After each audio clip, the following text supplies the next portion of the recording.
YouTube, bienvenidos a este nuevo video en el que les voy a hablar acerca de iOS 17, mi review final. Así que vamos a empezar hablando cuándo va a salir iOS 17. Bueno, saldrá el próximo lunes 18 de septiembre, así que si todavía no les aparece, tienen que esperar tantito, y si ya pasó esa fecha, bueno, ya pueden actualizar.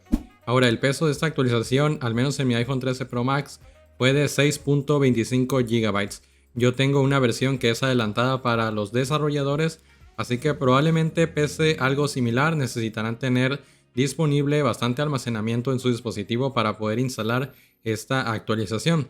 Y bueno, vamos ahora sí a lo que les interesa, el rendimiento. ¿Qué tal va iOS 17? ¿Merece la pena actualizar en mi dispositivo? Bueno, yo he utilizado iOS 17 desde que salió allá por junio, así que ya llevo más de 3 meses utilizando esta versión en mi dispositivo del día a día. ¿Y qué les puedo decir? Bueno, iOS 17 funciona muy bien.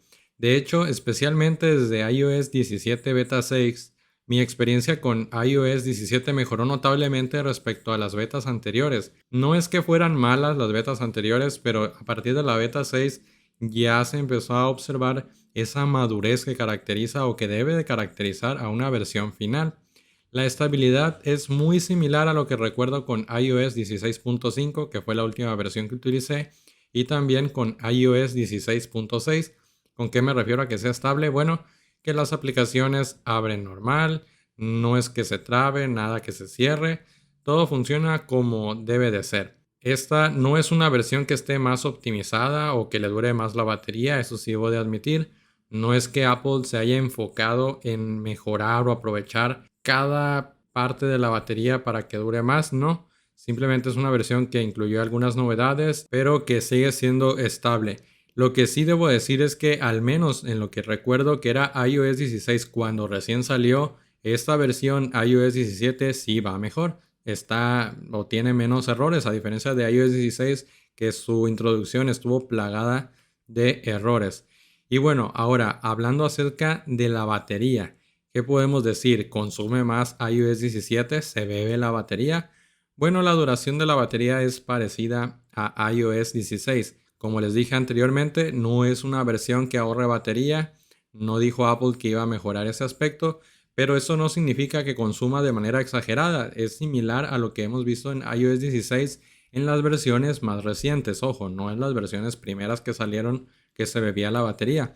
Así que, claro, como es normal, las funciones nuevas pueden llegar a consumir más batería. Por ejemplo, he utilizado algunos widgets interactivos, sobre todo para controlar los accesorios de casa como las luces que tengo. Y sí que pueden consumir un poquito más, especialmente si tienen varios widgets allí en su pantalla de bloqueo y también en la pantalla de inicio.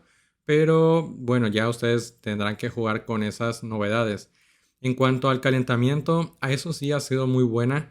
Por ejemplo, aquí donde vivo es un clima muy caluroso, pero no he observado que mi iPhone se empiece a calentar de la nada, que por ejemplo esté navegando y se ponga muy caliente en la parte posterior. No, lo ha sabido controlar bastante bien a pesar de que el verano ha sido muy duro. Además, algo que también debo destacar es que iOS 17 sí ha ido mejorando con el tiempo. Por ejemplo, las primeras betas consumían bastante más. Lógico que eran las primeras, faltaba optimizar algunas cosas.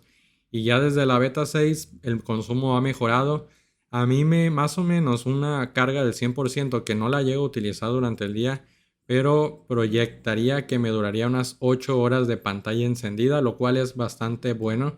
Y eso que mi batería tiene un 89% de condición.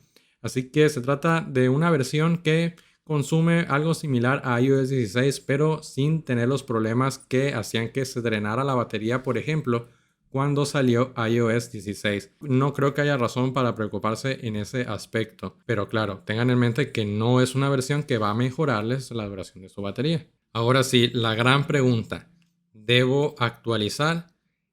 Personalmente sí actualizaré. ¿Por qué? Porque hay novedades que me gustaron mucho. Por ejemplo, realmente me agradaron los widgets interactivos. Como les digo, puedo controlar desde allí un widget, los accesorios de casa, puedo encender una luz sin tener que abrir la aplicación, y eso pues permite interactuar de manera más fluida con las aplicaciones. Hay funciones como en espera que mejoran la experiencia de iOS me muestran información que es relevante de una manera rápida y también de manera muy estética. Se ve muy bien allí en el escritorio. Además, AirDrop ha mejorado en utilidad. Por ejemplo, pueden compartir un archivo y esa persona con la que lo están compartiendo se puede ir y seguirse transfiriendo como si fuera un servicio de esos que transfieres documentos o archivos mediante internet. Además de que la animación está muy bonita también. Y además hay ajustes en la interfaz de Apple Music que la hacen ver más fresca. Y en general en el sistema operativo se han hecho modificaciones que permiten que la experiencia con iOS 17 sea más completa. Entonces yo por esas razones voy a actualizar, y además de que no he visto que la batería, el rendimiento se vean severamente afectados. Entiendo que algunos no desean actualizar porque su batería puede verse mermada o el rendimiento de su iPhone puede disminuir. Esto especialmente ocurre si tienen un dispositivo iOS muy antiguo, por ejemplo el iPhone 11 y el iPhone XR, que son los más antiguos en soportar esta actualización. Pero seguramente con un buen cambio de batería les va a ir de perlas, porque como les digo, incluso estos dispositivos han recibido las novedades más importantes. Así que se trata de una versión que es muy buena. Creo que es mejor que iOS 16 cuando fue lanzada y al menos se puede equiparar con iOS 16.5 y punto 6, que ya eran versiones más maduras. Así que si bien Apple no ha dedicado esas versiones a hacer un refinamiento, una mejora de la duración de la batería o del rendimiento, sí ha hecho muy buen trabajo y además incluyen novedades que son muy necesarias y que son bienvenidas. Así que díganme en los comentarios, ¿ustedes van a actualizar en su dispositivo? ¿Van a estar atentos el 18 de septiembre? Bueno, los leo. Díganme cuál fue la novedad que más les gustó. Además, dejen su like, suscríbanse y síganme en Twitter o X. Soy Álvaro y los veo hasta la próxima.